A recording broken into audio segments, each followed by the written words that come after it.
결국 보호구라고 하는 거는 유해 위험 요소, 위해 위험 요인으로부터 사람을 차단하는 거죠. 그리고 그 영향으로부터 감소시키는 거. 그래서 결국은 산업재해를 예방하는 거죠. 개인 보호구라고 하는 거는 정말로 굉장히 중요한 거죠. 근본적인 그 유해 위험 요소를 근본적으로 제거할 수 없다면 결국은 개인에게 보호구를 지급함으로써 유기용제라든가 화학물질이라든가 또는 독가스라든가 중금속이라든가 유해 광선으로부터 개인을 보호한다고 하는 그런 측면을 가지고 있죠.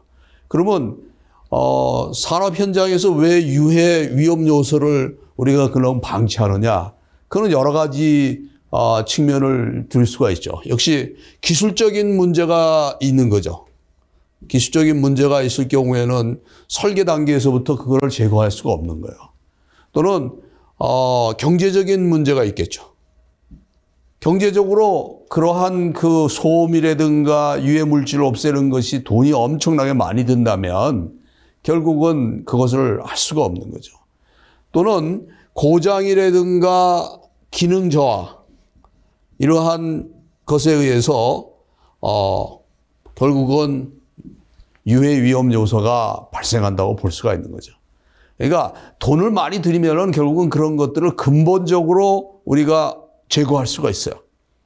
그런데 역시 경제적인 것과 그리고 기술적인 문제를 해결한다는 게 쉽지가 않기 때문에 작업장에서 유해 위험 요소가 계속해서 상존하고 있는 상황이다 이렇게 말씀드릴 수 있습니다. 그래서 작업장 내 신체 유해 위험 요인들은 도대체 어떤 것이 있을 것이냐? 이건 뭐 우리가 봐도 다 아는 얘기예요. 결국은 전신이라고 하는 걸 봤을 때는 화학 물질이라든가 뜨거운 물질, 방사선 분진 뭐 이런 것들을 다 들릴 수 있겠죠. 머리 같은 경우를 보면은 뭐예요? 위로부터 낙하되어 오는 또는 비례해 오는 어떤 물건 또는 떨어지는 물건 뭐 이런 것들에 의해서 문제가 되겠죠. 귀 같은 경우도 소음이겠고 뭐 이러한 것들이 결국은 신체의 위험 요소로 존재하는 겁니다. 그래서 보호구 선택이라고 하는 측면이 굉장히 중요하죠. 적정한 보호구를 선택할 때 비로소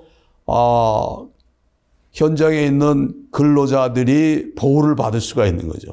그래서 그렇게 하기 위해서는 여러 가지 그 고려 사항이 있습니다. 제일 먼저 뭘 해야 되겠어요?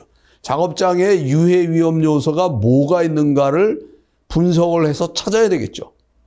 그 다음에 이 위험 요소들이 예를 든다면 독가스라든가 분진이라고 하는 걸 생각해 봅시다. 이런 것들이 어느 정도 수준인가? 우리가 그냥 마셔도 될 정도냐? 또는 조금 마시면은 굉장히 치명적인 그 영향을, 인체에 영향을 주느냐? 이런 것들을 우리가 측정을 해야 되죠. 바로 그거 같은 것은 작업 환경이라고 하는 것을 가지고서 우리가 측정을 하게 되겠죠. 그럼 그 다음에 이제 사용 빈도에 따른 선택을 해야 돼요. 이걸 일회용으로 사용하고 버릴 것이냐? 그럼 일회용에 맞는 보호구를 착용해야 되겠죠. 아니면 아주 장기간에 걸쳐서 보호구를 착용하고 노동을 제공해 줘야 되냐? 그러면 그거에 맞는 보호구를 선택해야 되는 거예요. 우리 흔히 얘기하는 방독 마스크라든가 이게 장기간 노출되면 방독 마스크 장기간에 적합한 보호구를 선택해야 되는 거죠. 그 다음에 내가 보호하고자 하는 범위를 어디로 할 거냐? 전신을 다 보호할 거냐? 아니면 호흡기의 그 호흡 기관만 우리가 보호할 거냐? 전면형이라고 하는 거는 몸을 전체 다 보호한다는 측면에서 사용해야 될 보호구겠죠. 반면형이라고 하는 거는 우리가 호흡기를 얘기한다면 입하고 코만 보호하는 그런 형태의 보호구를 선택해야 된다 이렇게 볼 수가 있습니다.